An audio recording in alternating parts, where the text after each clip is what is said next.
नमस्कार. संस्कृत शिकण्याच्या या खास 3 भागांच्या सिरीजमध्ये तुमचं खूप खूप स्वागत आहे. या मालिकेत आपण अगदी सोप्या, रोजच्या वापरातल्या शब्दांपासून सुरुवात करणार आहोत आणि मग हळूहळू पुढे जाणार आहोत.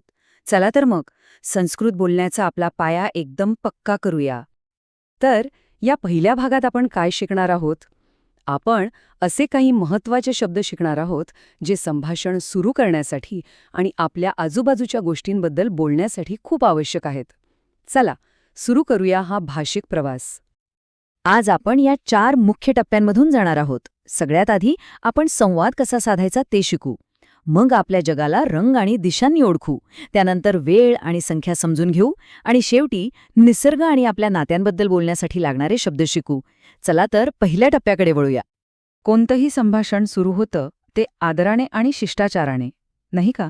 त्यासाठी लागणारे काही अगदी मूलभूत आणि महत्त्वाचे शब्द आपण आता पाहणार आहोत. तर सुरुवात करूया नमस्तेपासून. याचा अर्थ आहे नमस्कार.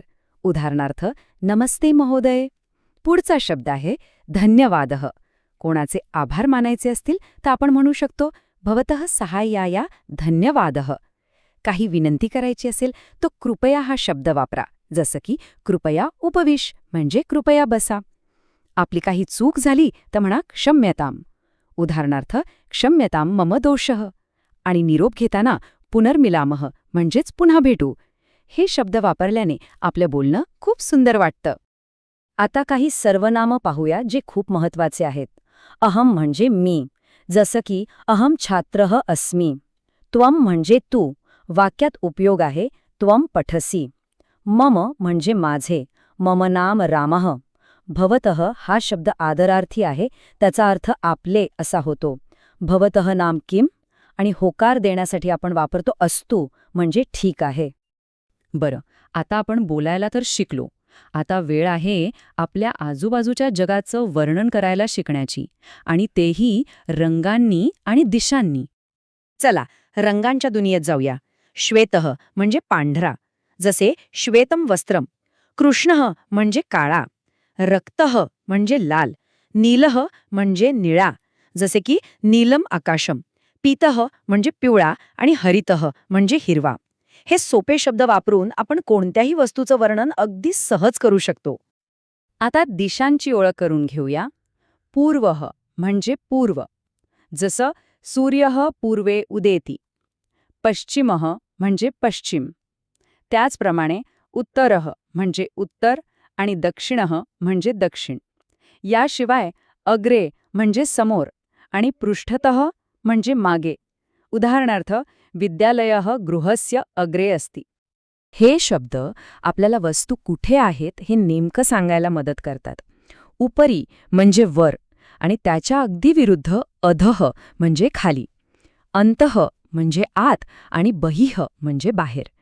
तसंच समीपे म्हणजे जवळ आणि दूरे म्हणजे लांब. जोड्यांमध्ये लक्ष ठेवायला किती सोपे आहेत, नाही का? आपल्या तिसऱ्या भागात आपण काही अशा संकल्पना शिकणार आहोत ज्या दिसत नाहीत पण आपल्या रोजच्या जीवनासाठी खूप महत्त्वाच्या आहेत, जसं की वेळ आणि संख्या. कोणत्याही भाषेत आकडेमोड तर लागतेच. चला, संस्कृतमध्ये 1 ते 10 मोजूया. एकम, द्वे, त्रीणि, चत्वारि, पंच, षट, सप्त, अष्ट, नव आणि दश. हे आकडे पुन्हा पुन्हा म्हणून सराव केल्यास सहज लक्षात राहतील. आता वेळेबद्दल बोलूया. हे शब्द खूपच उपयोगी आहेत. अद्य म्हणजे आज, ह्यः म्हणजे काल आणि श्वः म्हणजे उद्या.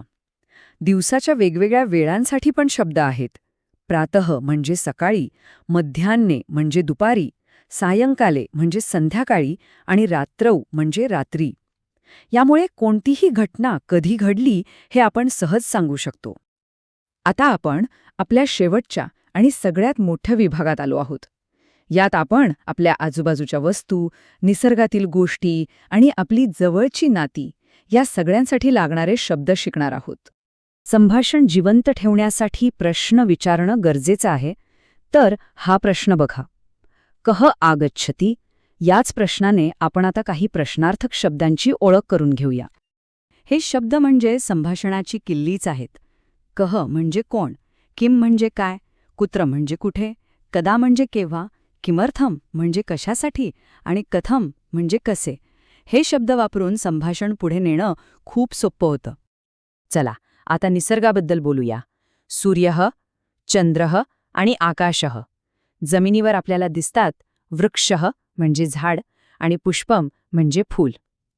आपल्या जीवनासाठी जलम म्हणजे पाणी आवश्यक आहे आणि राहण्यासाठी गृहम म्हणजे घर. आता बोलूया आपल्या सगळ्यात जवळच्या माणसांबद्दल. माता म्हणजे आई, पिता म्हणजे वडील, भ्राता म्हणजे भाऊ आणि भगिनी म्हणजे बहीण, मित्रम म्हणजे मित्र आणि घरातल्या काही वस्तू जसे की पुस्तकम आणि द्वारम म्हणजे दार. चला एकदा पटकन बघूया आज आपण काय काय शिकलो. आपण 4 मुख्य भागांमध्ये शब्द पाहिले. संवादासाठी नमस्ते, वर्णनासाठी नीलः, वेळेसाठी अद्य आणि नात्यांसाठी माता. या शब्दांनी आपला संस्कृतचा पाया रचला गेला आहे. आता जाता जाता एक प्रश्न. आज शिकलेल्या शब्दांपैकी कोणता शब्द आपण सगळ्यात आधी वापरू शकतो? नक्की विचार करा आणि वापरून बघा. पुढच्या भागात आपण आहार, वस्तू आणि क्रियापदांबद्दल शिकणार आहोत. तोपर्यंत सराव करत रहा. पुन्हा भेटूया. पुनर्मिलामः.